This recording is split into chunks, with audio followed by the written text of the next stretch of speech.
Hello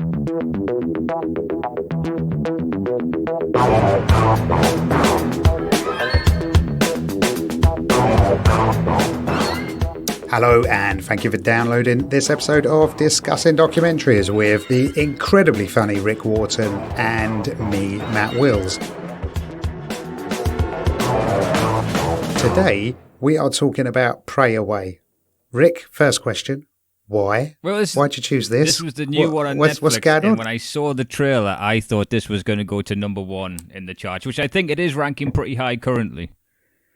Oh, right, okay. So brand new out, and it's kind of it's billed as the definitive documentary on the negative effects of gay conversion therapy within like right wing Christianity.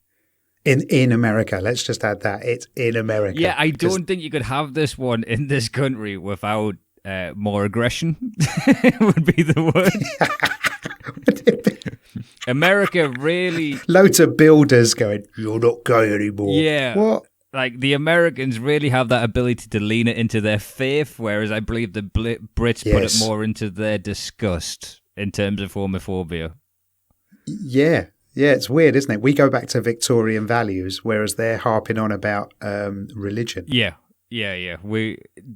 We don't like, the homophobes I'll know in this country don't like blokes kissing on curry. They don't talk about who's getting into heaven. I know very few... Yes. super religious people. I know more homophobes than I do religious people, is what I would definitely say. Yeah, that says a lot for our time. Right, let's just do the numbers on this one quickly. So it's Pray Away. It's from the year 2021. It's, as Rick said, it's from Netflix. The director was Christine Stolakis, I beg your pardon. Sorry, Christine. And one of the producers is currently one of my favourite people who's knocking stuff out there. So his name is Jason Blum. Now, he founded Blumhouse Films, and they're the only films recently that have got me to watch almost horror films. Oh, right. Which ones are those? Get Out. Yep. All right. Okay. Okay, yeah. Okay, he did Whiplash, The Invisible Man, the Purge series are all his. Happy Death Day 1 and 2, which is one of my favourite Groundhog Day style movies. Yeah. I fucking knew you'd love the Purges. If there was ever a man that says, like, I need to prove myself, I could survive. Not you, Wharton, you lazy little shit. See how you would survive. I'd survive. I know where I'm going. No, I would be... There's an ending to a film with Liam Neeson called The Grey, where he's in a plane crash, and at the end, these wolves are trying to kill him. And he basically straps broken miniature vodka bottles to his hands, and he's ready to punch these wolves. Right? He's gone Liam Neeson style. Yeah, that'd be me. I'd have Freddy Krueger hands, and I'd be out there on my own. And I think that's where I'd get my cool scar from. But for me, it would be fatigue. In a purge scenario, fatigue would get me. I don't know how long I could run for or be asked to hold a door for. Like the first one that comes from my door, they're getting a hammer through the heat. But then to pick him up and move him out of the doorway, that's when it becomes an issue for me. Like, I think the hard thing there is going to be getting the hammer out of their head. That's going to be the tough thing. See, when I lose something, I buy a new one. So I do have a couple of hammers. So I've thought about, because this is, I know a few more aggressive guys in this area of laying them around the house tactically, and I thought, but then if he comes in without a hammer, then he's just got a hammer to come into my room where I don't make it downstairs in time. It sounds like where you live, the purge is an everyday thing. It's the way of life. Where I'm from, the purge is called "Don't Be a Grass." He also, the final one on Blumhouse, as well as Black Klansman with the brilliant, who I've got a bit of a crush on, John David Washington. And he also did the Blumhouse Corporation, they also did an Amityville film from the episode a few back, the Amityville thing we watched. Their one was called The Awakening. So, he's got some, Jason Blum's got some, what's the word? He's got some weight behind him. as I told you, I went for a producer gig, and let me tell you, I could handle that many projects going because people go, "What do you think of this?" And you go, "Make it a bit more like that. Come back to me in 2 months' time." So, unfortunately, if you follow the narrative of how things are going, they saw through the mask. They didn't think I was worthy of their time. I would be the other way. I'd be like Homer Simpson. They gave me a stamp for the checks, Marge. A stamp. So it's got one accolade, and it was nominated for the Best Documentary Feature for Christine Stolakis, and that was at the Tribeca Film Festival. So that's quite impressive. And here's the blurb. Ex-leaders and survivors of the so-called conversion therapy movement speak about its harm to the LGBTQ plus community and its devastating persistence. Effectively, it's a group of people trying to convince people who are LGBTQ plus that they're living their life wrong and they should conform to another way that basically is their way. Yeah, and I was about... It's insane, right? 2.5 minutes into this before I went, I don't think we're qualified for this one. Like... I was about 20 seconds ahead of you. Yeah. I'm like, oh my God, we are two straight heterosexual males. Yeah. What on earth can we add to this? But then I started thinking, well, it's a documentary, right? I mean, I've never killed someone, yet I've watched Making a Murderer. So, I'm just as qualified, I guess, to have an opinion. much like a lot of the characters in Making a Murderer. Yeah, exactly. So, that did worry me. But listen, like one of your best mates is gay. I don't know how many of your friends are gay, but my brother-in-law's gay. My best mate who I grew up with in school when we were sort of young adults, sort of 16, he was gay. I've known a ton of gay people, and I've known a ton of straight people. They're all idiots, and it's got nothing to do with their sexuality or whatsoever. And as to change them, praying away the gay, as they say, that's like me praying away the short. You can't do it.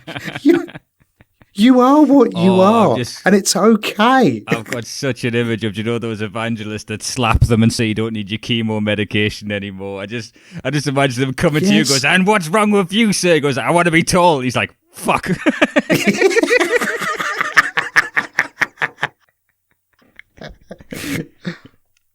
Because effectively, they're saying, because they're super religious, they're saying that God's wrong. And here's where I've got a problem. Now, I don't believe in God, but I believe in people who do believe in God, if that makes sense. So I met a guy once who he was going to be my legitimate father-in-law, and he was just the most beautiful man, right? His soul was he was so kind, so lovely.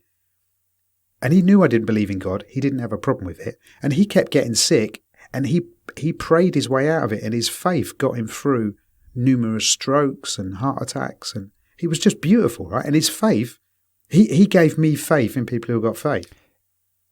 But he didn't say anything's wrong with other people. I never heard him say that. And he was a devout religious man. Yeah, like I grew up very much C of E. My mum was all into that from like her upbringing. She got into that, like into like the bands and the music of that stuff. And I played Sunday League football as soon as I could get out of it. I did not. I couldn't. It wasn't for me. But the people in it are still like family friends to this day. And as embarrassing as it was as a kid, they are like, this is a political group posing as religion and using those as an arm. That's it. Yeah. When you talk about the American Christian right, you talk about campaign donors and all those kind of things, and it moves into a completely different sect to Yeah. those people, because you go to these churches and like say like even if it's a gospel church, you've got all those amazing musicians. Or if you ever met an American Christian that's made it over here, at no point there's a very big difference. What we see looks like the Westboro Baptist Church, like protesting on lawns, compared to what they're like over here. It's a level of niceness that's too nice to be around here. Because there was a family that moved in a few years back, and trust me, it was fucking like they were just so nice, and there's like still in contact to this day with my family. But it was would have been such an adjustment, like not even a fair adjustment.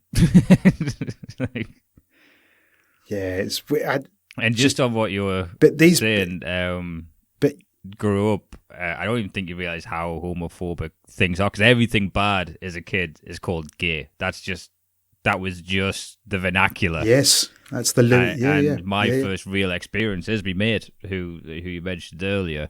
And then on the back of that, the amount of traveling we've done together, we do tours which are largely LGBT, and this is my first actual first-hand experience into it, other than a few friends that may have been fluid. And the eye-opening to like the people's opinion that I would heard that would be scared of gays being around them, to the gig. Like, there's no gigs I want to do other than the LGBT ones. They are fucking amazing. Like, they are out for a good time compared to the rest of my career, which, like, you know me a bit better. That drop-off's a hell of a fucking drop-off in energy in the room. Jesus, yeah. And because of working with him, I looked a lot into gay conversion as a route for material to develop, and this one misses the mark of what I thought it would be, because there is all right. So anyway, rather than that, let's get into it, because if you wonder why there's a weird noise in the background or Matt's talking like this is late night radio, Matt Wills is in the office, ladies and gents. He's out in. God, I am in an office. In the exclusion zone, in zone 1. He's got the tube. Yeah, man. I'm using a thing now called a lunch break. It's incredibly weird. You get an hour, and yeah, it's really weird. So I've locked myself in a meeting. You know, Matt Will's not a guy who regularly takes lunch breaks, and he wants it known. It's like, I work through, so if you want to go and steal company time and have a Snickers. I'm not going to be able to eat till 5 now. So it starts. This is a weird documentary. What did you say just before we started? You were like, "Oh yeah, this is." You were not happy about this documentary. No, it wasn't what I was expecting, because due to looking into gay conversion and the stories and things I heard, this is not as extreme. Although people have got extreme reactions to it. Yes, it's yeah. I thought it would be more brutal. I mean, don't get me wrong, it's heartbreaking, right? And you brutal, see the damage, and I thought we'd see. I also think I thought we'd see more of the horror stories. It's an important documentary, because the point is this shit still goes on. It rolls on, and it is still growing. Yeah, it's growing, and it's still affecting people to this day. But I think compared to the stuff I looked into, which I think is like Ben Kingsley. They did a Liam Neeson movie about him. He was like the sex therapist. I think he did a lot of like weird shit, like shock therapy and all that kind of stuff to it, and it gets more and more brutal down the line. And the people they follow are at the forefront. So you got Julia, you got Michael Busey, who they talk about the inception of this, and it's called Exodus. Yes, Michael Busey set it up basically to turn openly gay people into what they call, or their term they use is ex-gay people. Which is just a Marvel movie I want to see. Like...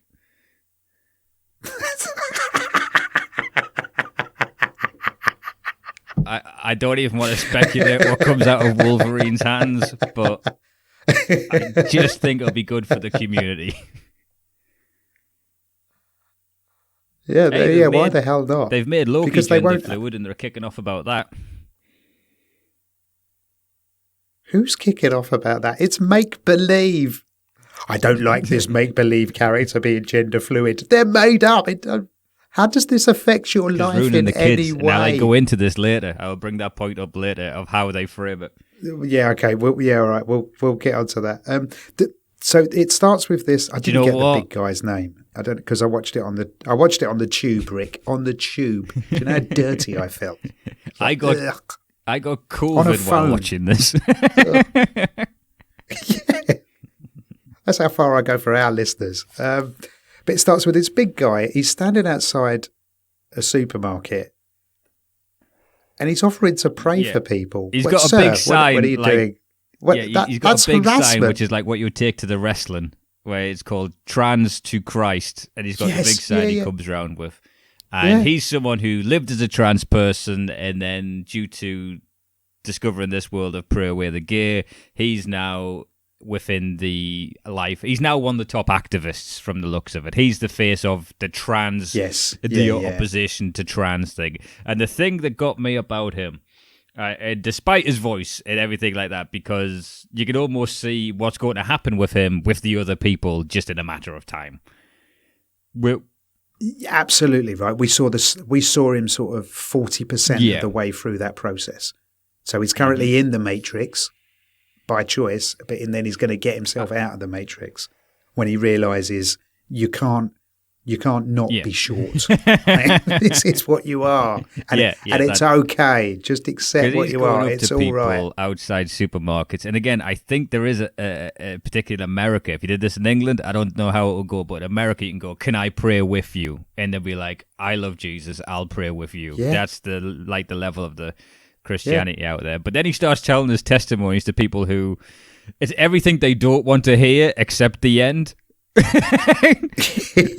he's a big fella, and he's like, looks like a giant version of the guy who plays Moriarty in the new Sherlock Holmeses, and he's got his hands on these gun-toting Americans. He's just like, "Can I pray for you guys? For years, I prostituted myself with men. I lived as a woman," and you can see like their shoulders just clenching up. Yeah, I was doing drugs. I sucked so many dicks, but I didn't now for Jesus. And they're like, "Amen, amen, brother." Yeah, and then that's him, and he's now kind of the new face in that side of that thing. He is, and he seems incredibly pleased about that, right? And for that, I'm happy for him. But I think he's going to weirdly have another come to Jesus moment, where he's going to go, "Oh, what have I done? I'm lying to myself." Again, I'm lying to myself. I think that, but I'm trying to work out, would it be wrong to predict that about someone, kind of their choice and whoever they are. But there isn't a doubt. There isn't like a red flag going off going, "Ah, fella." But I think them go-go boots are coming out of the cupboard again someday. But I bet he's put it in the big yellow storage cabinet. Yeah, he hasn't chucked it away, has he? I'll hang on to that, because them shoes are expensive. For me, it's they cost me 15 cocksucks. Oh Jesus! You have no idea how hard I had to work to get these. Ironically, knee-length boots. But the thing is, he's saying that Jesus saved him because Jesus and God are all powerful. But then surely Jesus created him in the first place. So effectively, what you're saying is, well, I think what God meant to do is the Bill Hicks line, isn't it? When I watch a documentary now, I have you in my mind, Matt, and I love the way you go, "But if this is this, then how is that? And none of this is a thing. And then what?" And it's just, I just knew. That does not compute. Error code. This is... But what was I going to say? For me, some of the best, not the best footage, but the most telling footage, which goes in the problem, because this is all about the activists of it in their back end. It's not so much the people that are going through it on a mass. So when you see the old news footage, of you got like Jerry Falwell saying AIDS is God's punishment, that shit that still pretty much goes on today. That is still very prevalent, and that is what is to be kind of taken on and attacked and seen more of that. Like Mike Pence is very much like, you deserve to burn in hell if you're not exactly like me. Yeah. Absolutely. Yes, exactly. If you're not like me, there's a great book called by John Niven called The Second Coming, and it's about Jesus coming back to Earth in this day Did it and sell age, as well as his first two books? and affect. Not yet. Good, nice one. It took me a while to wear that one out. And it's incredible. It's one of the funniest books I've ever read. But basically, someone says to him, "So what's hell like?" And he goes, "Oh, I'll show you. Come, we'll go and have a look." So he takes someone down to hell, and they go to Jerry Falwell, who is basically being shagged with a strap-on dildo constantly for eternity. And you're like, "Oh, okay. Oh, that's what happens." Yeah. And Satan's going, "See, there's nothing wrong with it, Jerry. As you'll learn, there's nothing wrong with it." Yep. That's that's in Little Nicky with Hitler. They keep on shoving pineapples up Hitler and Little Nicky. Right. Okay. Because the Catholic Church says it's a choice, I mean, we're not going to take on the wrath of the Catholic Church because we've already upset the Saudis. I keep on saying this. I'm not against the Saudis. This is 2 days before the transfer window closes. We still haven't signed anyone. I would fucking ask Khashoggi myself at this point. Listen, it's not that you're against the Saudis. It's that doesn't matter because they couldn't give two fucks. It's whether they're against you. That's what you got to worry about. And more importantly, whether they were against me. That's your main concern, Wharton. If I'm dead, Rick's been dead for weeks. But like as you were saying, their argument is they say it's look, nurture, it's a not choice. nature, and that is a toxic argument. Yes.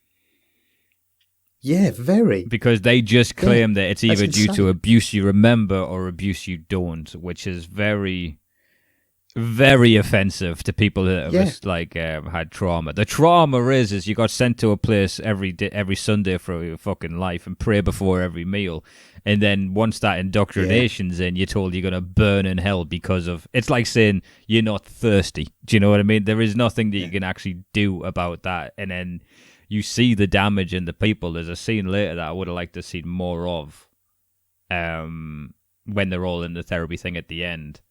I think there is some directorial choices that could have been done slightly different. But Michael Busey, who's a co-founder, explains that when he was realizing he's gay, it was a crime, a sin, and a sickness is what it was considered. So, again, it's almost empowering the growth it's had over time. Do you know what I mean? This is the Diet Pepsi of Scientology going clear. Like, this is... Yeah. Yeah, it's a good way of saying it. We then meet John Paul Edwards, and effectively he became... So he prayed the gay away, and he married a woman. And they worked it quite well, because what they say to indoctrinate you is, look, you don't need to find all of the other sex attractive, just one of them. You just need to be attracted to one of them sexually, and that's enough. And he looks like a very young Bill Hicks. Exactly what I had down. Right, okay. So much kept expecting him to say, I am available for children's parties at the end of one of these fucking things. And the other lookalike, I thought he looked like Will Wheaton in certain angles. I'll tell you what, I would say this. Ironically, it looks so much better with an actual beard. Yeah. There is a man whose looks have improved so much over time. Oh, God, it's not even funny. Yeah. He looks like he could be taking free kicks for Italy. He looks, he looks much more attractive as an outwardly gay man than he did as a denier, basically. Because I think, it rots your soul, doesn't it? No, this is not what I am. Yeah, I'd agree with that. Yeah, well, you are. I think being yourself is the most attractive version of yourself. And then the big guy from the beginning, we cut to him and he said, he's saying this to a church congregation. You need to be careful where you send your kids so they don't talk about chopping up their bodies. Hang on, there's other reasons which are more relevant, like surely you need a good Ofsted report. That's your starting point. And then you can look to the school, right? The sex education rows, like there was clips of the way the politicians phrase these. Yeah. Don't talk about it. Don't talk about the fact that everyone does this. There is a news report where it's this like, today at 6, a child comes downstairs these days for breakfast and says, "Mom, Dad, I'm gay," and I'm like, no one does that at breakfast. That's a dinner time chat. Like, they would make your dad choke on the crumpets before he gets on the buses. Like, that's you wait until the end of the fucking day. You don't have a full day of fucking conversion. You get sent to your room. This kid's got his to-do list. Make bed, tick. Empty the bins, tick. Come out to parents, tick. Get on the school bus. What? Yeah, what kid is doing that? When I'm finished my skincare routine, I've got something to tell you. It was just the fear that they instill in people. Because effectively what they're saying is that being different is wrong. And you should feel bad for that. And this is where the inner hatred comes from people, because they're like, what, there's something wrong with me? What, so it's wrong to be short?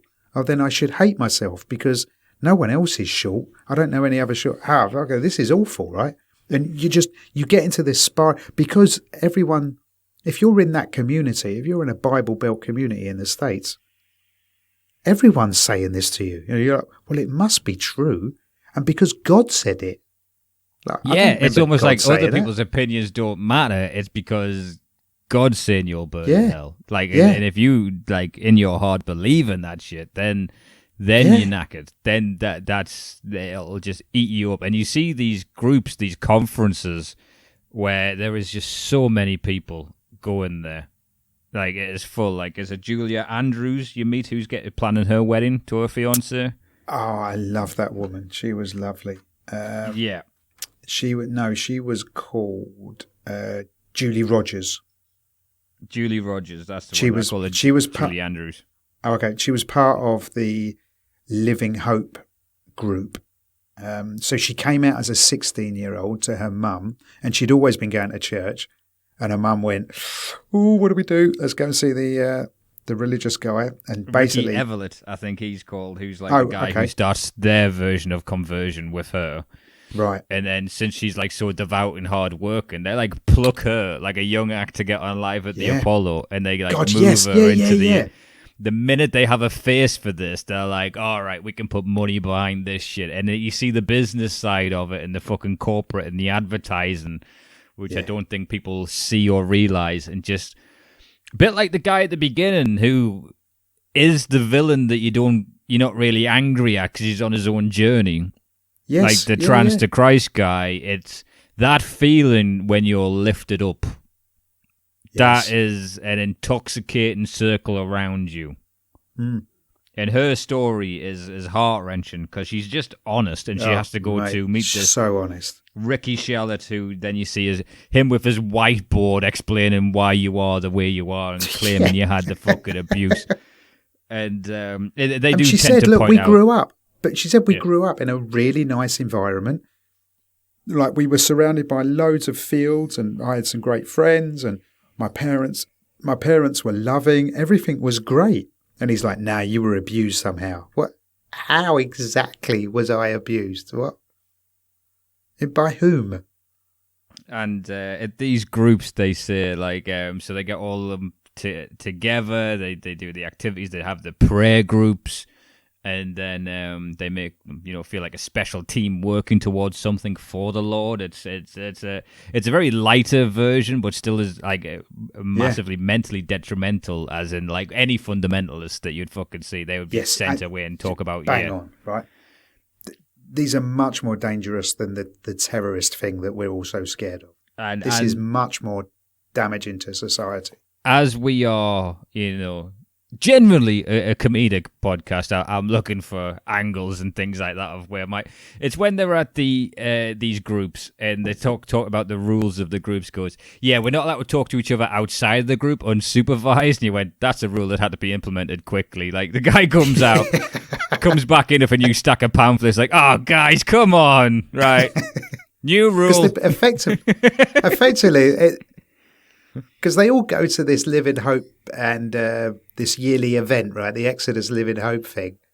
And the girls are told to embrace their femininity so they wouldn't be gay. So they have to put on makeup and stuff. The boys have to play American football because, being with the guys, that's what stops you gay. And there's hundreds of gay people there. And they said, yeah, the minute all the councillors went to bed, we'd all meet up and hang out and have a laugh. Well, of course you would. And that's a safe place as well, because you're around that much homophobia. Of course it is. You actually, it's the closest thing they have to a fucking gay club. Yeah, it was a community, right, of other people who were, were they trying to pray your gay away as well? Yeah, this guy's an idiot. Fuck. And then we learn about the Family Research Council, right? That's the Christian right. And they believe that gay rights would erode the rights of Christians. Now, I've looked at the numbers in this, right? There's 7 billion people on the planet. You can't see Matt Wills's pie chart on the audio on the audio here, and his pointer. He's bought a pointer for this one. Hit me with the numbers there, Matt. I've done a PowerPoint presentation and everything. Right, so there's 7 billion people. 1 billion of those are Muslim. Double that number are Christians. So how many gay people exactly are eroding the rights of the 2 billion Christians, the largest religion on the planet? There is who's eating into that exactly? There is a 4-part documentary called The Family, and this is the religious sect that kind of wrap up politicians. They're all around the bushes. They have the Breakfast Club in Washington, and they all get up, pray together. Right. And there is a line in that which I think has shaped right-wing Christian policy for years. It's an interesting documentary, but it's not as interesting as the other series as we're doing. And it's just one sentence which just rings so true, which is they say, Muslims don't abort their children. The Western society has way more abortions. So in 200 years' time, the numbers of it is going to become this proxy war to them out of fear. So the idea that, gay people aren't producing children, and they want abortions banned as well. And those are their 2 fucking very strong sticking points. And it's some global fucking proxy war. And you got these mental right-wing evangelists that are like paying for everything for politicians. Like when you work for The Family, there's just a house in Washington you live in. And then you go, and there's a whole thing about the shit they do. But that one sticking point, I think, bleeds into this.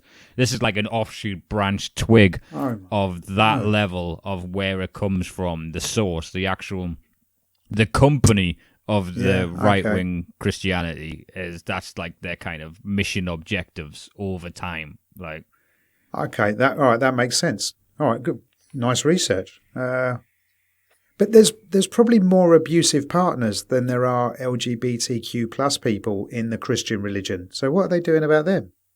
Does that pop up in the family? Have they got a plan to get rid of the abusive partners? What you're saying about the because Yvette is one of the main talking heads in this. Yvette Cantu talks about, because she worked for the FRC, the Family Research Centre, and Family Research Council, and again, they all put words in like family values. You're not a family if you go against these values, and all you want to be is a good fucking family. And they talk about how we have great, quick, expert responses to things, and they just go, we don't like it, stop it. That's what their response is to everything. And she then goes into detail about how they just employ the slippery slope method. So one of the big issues on this is Proposition 8, when they voted against gay marriage, and you had, again, George Bush sat there going, marriage is sanctuary between a man and a woman. And so she's on TV going, listen, I mean, where does it end? If 2 men can get married, then surely a paedophile has to be able to marry an 8-year-old. Which, if you watch Abducted in Plain Sight, you got to go to Mexico for that shit. And it's that weird slippery slope, and it's how do we rile people up? Is their fucking ethos? How do they get this as an aggressive? How do we? But that's what she says. How do we plug into the people who sit on the fence, because they're the ones that they're after? Because people like me and you, our minds are already made up due to our experiences, right, with our friends, right? So, and some people, their minds are made up because of their upbringing, right? So it was indoctrinated into them to hate, gay people. Whereas some people sit on the fence, and she says that's who we're trying to hook. And if you tell them that their kids are going to get married to paedophiles, that should do it. And you're like, It's just evoking okay, the worst right, emotion. Yeah, fear. and it's fear, right? I never heard a Yeah, Jesus it's all about sermon the by a fear. fucking fear. The Second Testament's pretty peaceful and be good to each other. The first one, Yeah, when they're that's supposing right. a lot of shit, isn't. But the second one,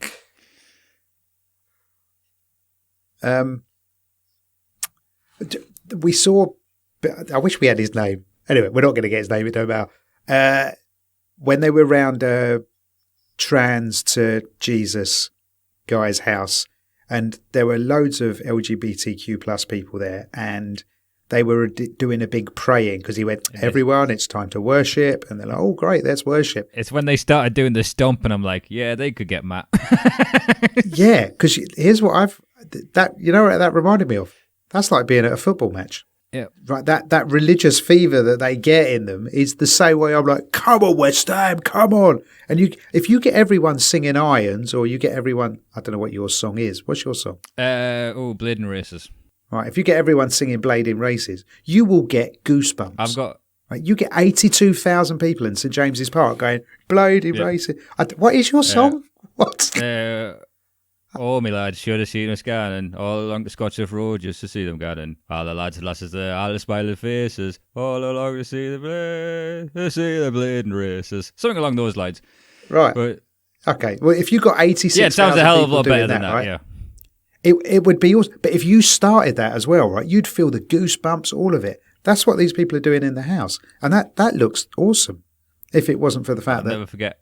Yeah, they're denying That's how long ago it was. It was Wayne Rooney had just came on the scene. He just scored that goal against Arsenal. We're playing them in the FA Cup. So we got cheap tickets. And a guy stood up, like two people to the right of me, and started singing the Blading Races, and no one joined in.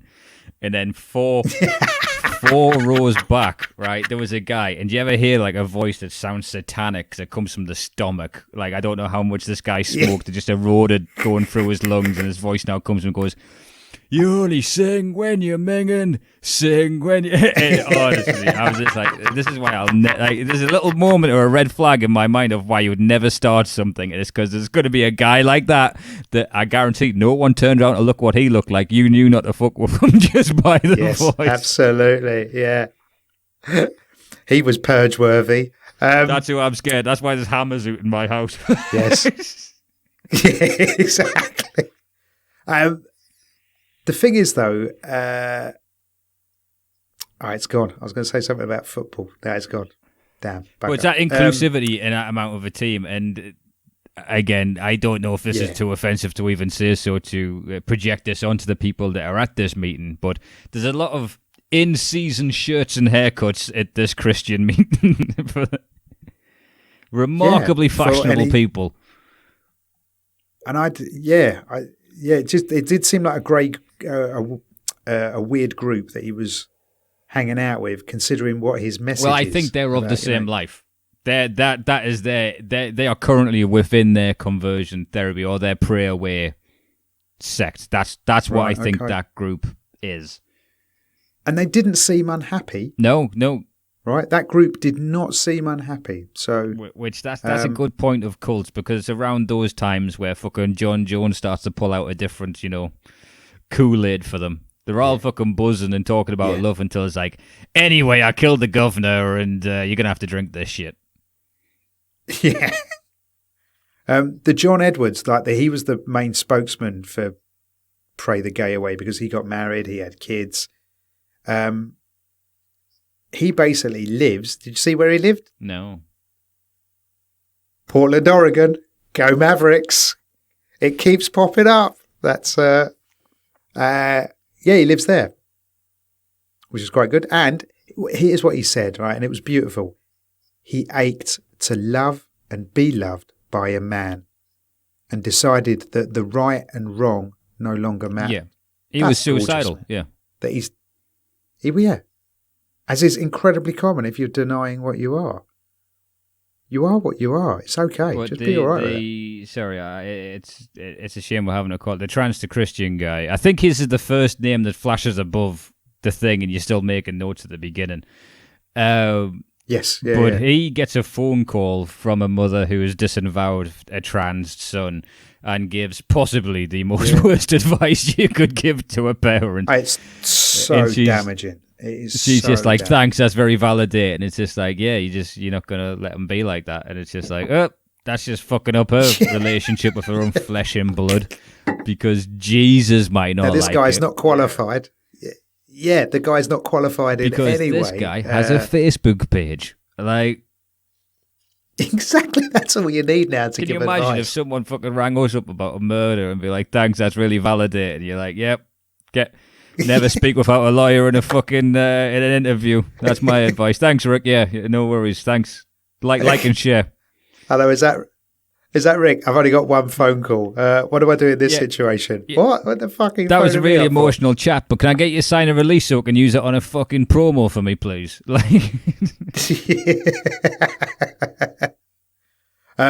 Julie Rogers, the young lady who's marrying her wife, she reads out from her book to her wife, and fucking hell, man, her wife was crying. I was. It's about the choking up. self-harming, yeah, and about externalizing pain, burning a quarter, and that's just heart-wrenching. She felt so numb. Oh, she then goes into, she had an experience at college where she suffered a sexual assault. And then since she has to tell this Ricky Shillette everything, which I gotta be honest, at this part in the documentary, I'm like gonna be, all right, when's Ricky really gonna be fucking evil? Like I had that earmarked as that's what I was waiting for. But again, it almost seems less that he doesn't, but the stuff he's doing is just as toxic and damaging and fucking evil, because he then wants her to incorporate her experience of assault in with her childhood, so they can then say it's the nurture, not nature, within her speeches. And the way they're talking about her talks, he's given her pointers. It's basically the job I have. Do you know what I mean? After an Edinburgh preview going, I just think if you didn't open with this bit, this bit would have more impact, right? You've got the belief with them, but then you add this bit, and then they made her do that. You have had that conversation with me. I have had that conversation with you plenty times. Julia, I think for the documentary, it's very respectful that it starts with her starting to tell that shit on stage, and then they cut it. They don't make her relive it or see it or advertise that bit, which is the right directorial choice to make. And then the Exodus group, who is effectively that's fronted up by John Edwards, right, the Bill Hicks lookalike guy, Go Mavericks. He got drunk in Washington and ended up in a gay bar and got done by the paparazzi. And he had to go and say, oh my God, I've damaged the movement. Yeah.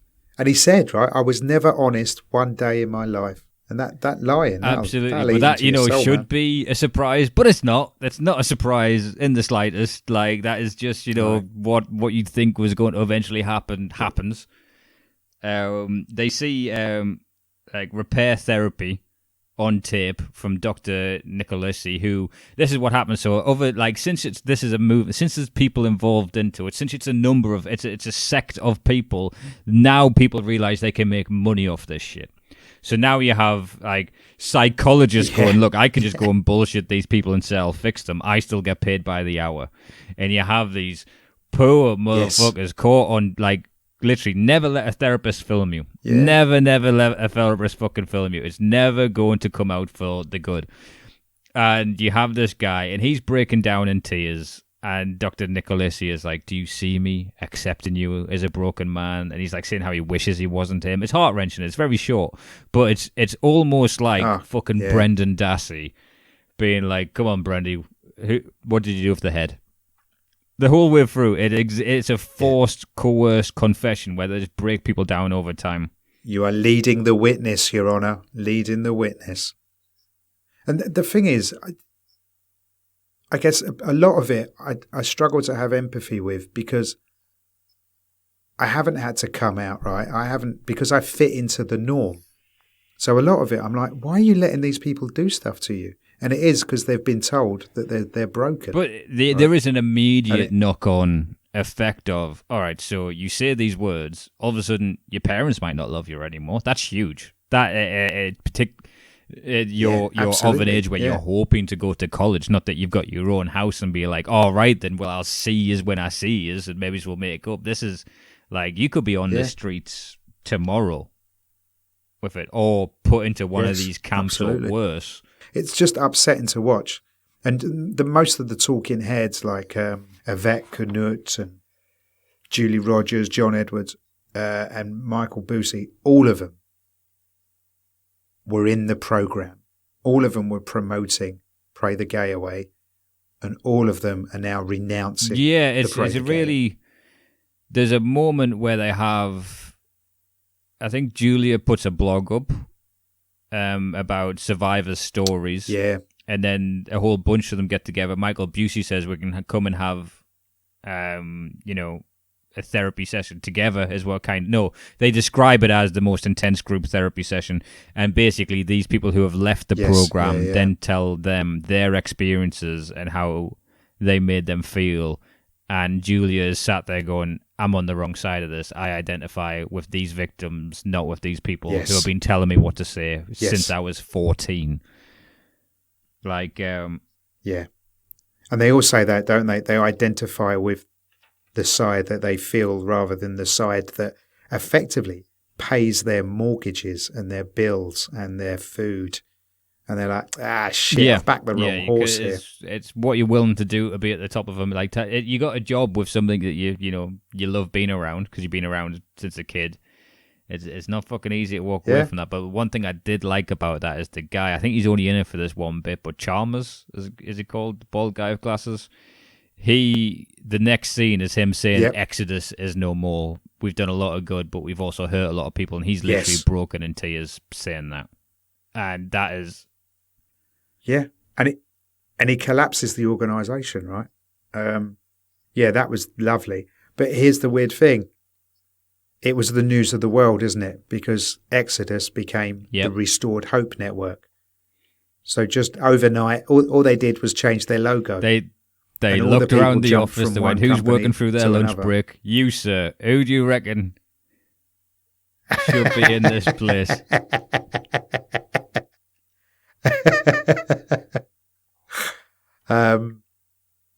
You see the Proposition 8 stuff when they voted against the gay marriage.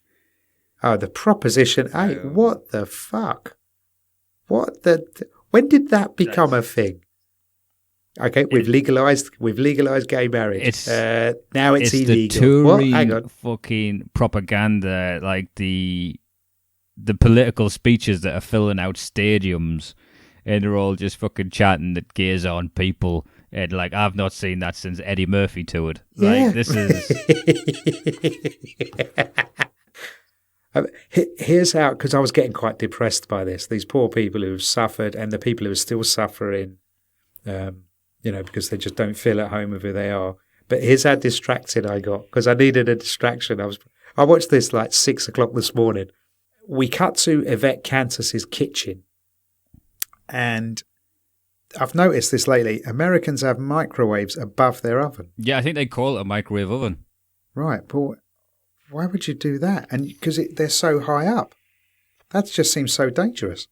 That's how distracted I got from the misery. That I'm like, so if anyone knows the answer to that, please write in, contact Rick on the Instagram or contact the pair of us on the Facebook Messenger, because I'd really like to know, why do you have your microwaves above your oven?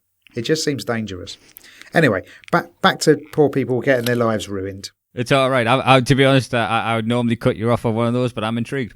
Right, okay. Because they said, look, as long as homophobia exists, so will a form of Exodus.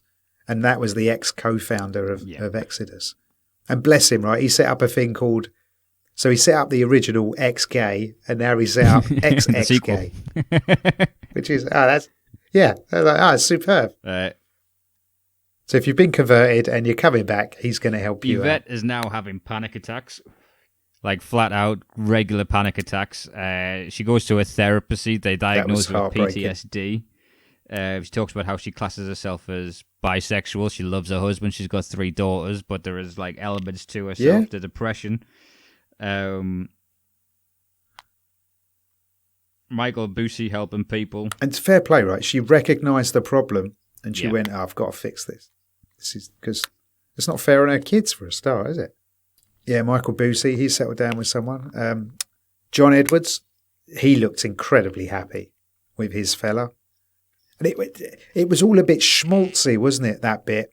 And and then it sort of, I guess it sort of it ended with a stat that is why I'm not going to bitch too much about the documentary, which is I believe 700,000 people are either in or have experienced gay conversion therapy, and statistically, the people within this are twice as likely to commit suicide. You see Julia's wedding, which is nice. You have that moment. Yeah. Looks like she got married in a cathedral rather than a church. So that was a lovely looking building. Again, I needed a distraction because I was so miserable. The film is dedicated to those who survived conversion therapy and especially those who didn't. And if you know someone who is struggling, they can seek help. So the film offers www.wannatalkaboutit.com or www.prayawayfilm.com. Yeah, and that's just the trans. You just get through the trans to Christian guy and you just go, stop it, stop doing it. If I can change, you can change. That's what back. What a Rocky movie that would be if it did him with his head slumped and that just soft drawl voice going, well, I can change. And he's just stroking Ivan Drago's chest, and you can change. Oh, mate, I think just, it feels to me like religion. Yeah, it's what you said. Religion's been monetized and politicized in America. Yeah, and all over. I don't think we've got that so much here, or rather, we don't experience that so much here. So it's probably still happening. We're more territorial than religious. Yeah, maybe. What would I say? But for this, again, it's a good definitive. If someone is currently being pushed into gay conversion therapy, this would be like an eye-opening and quite a beneficial watch. But and a reason not to carry on with the conversion therapy. I think there is a background theme which cuts the legs out compared to how powerful it could be. The suicides and things are talked over very fucking lightly. Like, you don't hear the name of a guy, like one person who did it. You don't hear the most. No. This is the story of the leaders of this movement. So maybe it's a good thing. Because if you had them in it, then you're showing that, these guys are even saying it's not the case. This is just a fucking message we're propagating for work. But the background theory is, for me, is it still keeps Christianity as a positive in the forefront throughout. It's about, this is for Christians. Do you know what I mean? This is, there is inclusivity in these sects of it. Yeah, well done. As opposed to, be who you are. Look, these people, they've sang these songs every Sunday for the fucking all of their lives, but that's not all of life. This is all this. They did that bit in Julia's in church, and they do the "Peace be with you," which I got the shock of my life when I was at an Irish wedding, hungover, and people started coming over and saying that to you. But shaking your hand, giving you a kiss. Yeah. How dare they be nice to me? Well, that Northern Irish accent's abrasive even in the house of God, is what I would say, Matt. Right, give us your score, my I'm friend. giving this. That was a nice, intelligent. Yeah, like I said, give us your score. It does feel like, hey, you can still be Christian. As much of you don't have to be this, which I think the main theme is be who you fucking are, as opposed to and this. Yeah. It's But I'm giving this a 3. I thought it was. I think it's going to be beneficial to some people, but I still think there's a lot of, not that these people didn't experience horrors. I just think there's a lot more horror stories to come from the people being pushed into conversion therapy. I think they could have gone harder but you're right. It was done so people stayed with it.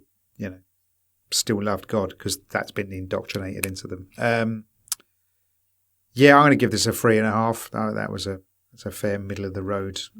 But I must admit, I really enjoyed it. I got hope from it, and that when you're in it and you can get out. I think it's like people who suffer with alcohol or drug problems. Yep, absolutely. Right? If you're in the wrong, if you're on a thing and it's not working, you can get out. And there are success stories of people. If you're getting on an aeroplane to go to a camp to change who you are, that's the closest I've came. Is I've been tempted to go and do DDP yoga in America, but that's just because I last got into it, and I can't do it for more than 3 days in a row. So, DDP is Diamond Dallas Page. Yeah, right? he's fucking awesome, changing lives. There you go. Providing those Okay, lives follow a Christian lifestyle, and you do not. It'd be weird seeing you in one of them places.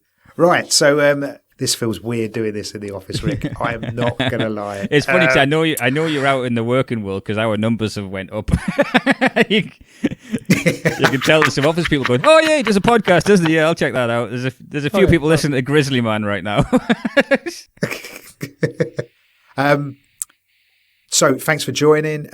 Quick note from our sponsors. That's me and Rick. Click onto the Patreon. Well worth it. Making a Murderer releases tomorrow. It's tomorrow, Rick. Tomorrow. Now, I'm saying that because Rick has, much to my amazement, and I'm doffing my cap to him on the screen. I normally get three quarters. I normally get 3/4 of the way through a race, Matt. You clap me when I get past the finish line, sir. So episode 2 is where the Rick Wharton edits start to happen, and I wrote all the guides the other day. This is it. The thing is, I have to read through everything twice before I ask Matt a question because I know he's put it into a bullet point somewhere. I have typed out a question and deleted it at least 6 times this week. Phone me up, you fool. It's cool. I don't mind because it's tough to do. So check out the Patreon. Making a Murderer's coming, as well as all the other great content we got there. The memes on Instagram, very funny, and Facebook, very, very funny. Rick, keep them coming. And just thanks very much for listening. Rick, tell us, mate, what's coming next week? Where I almost try to switch this one out due to time scale. I was expecting more talking points, and I thought this would be a long one. But there was a one came out yesterday called Malice at the Palace. And this is about what palace? A famous fight between the Indiana Pacers and the crowd of the Detroit Pistons. And it has a lot of the talking heads I liked from the Michael Jordan documentary. And I'm going to watch it anyway, so there's no way that we're not just putting it on the list. I'm in. That sounds awesome because we need something completely One of the big different. hitters in this one is Reggie Miller, who's cool as fuck in the Jordan documentary. I'm a big fan of Reggie Miller. He's the bald guy who hits the 3-pointer. Cool. All right. So Malice on the Palace. That's next week then. What's it called? Malice at the Palace, Untold Stories on Netflix. It's the Indiana Pacers versus the Detroit Pistons story where they literally get into a riot and the players are fighting fans and the backlash of that and some twists and turns. Yeah. No. Oh, good. Right. Let's get into that. And if you want to check Matt Wills out on the road, you want to see him live, One Off Comedy Facebook page where I'm on some of those dates. Matt's on all of them. Check it out if you want to see any live performances. Other than that, Patreon's cool, and thank you very much for listening. Yeah, thanks very much for listening. Ta-da!